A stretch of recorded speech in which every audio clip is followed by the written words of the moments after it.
কালকে সকাল 9টার দিকে সে মাদ্রাসার থেকে আসছে, আসার পরে নাকি সে মেয়েটাকে কিডন্যাপ করছে।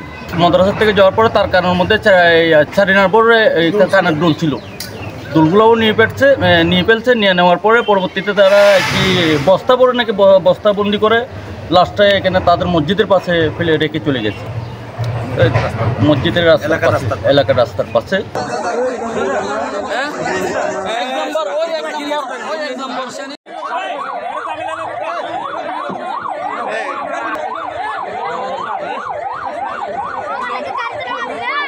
ময়নাতদন্তের পরে আইন অনুযায়ী যারা দোষী তাদেরকে গ্রেফতার করা হোক, এটাই আমরা চাই।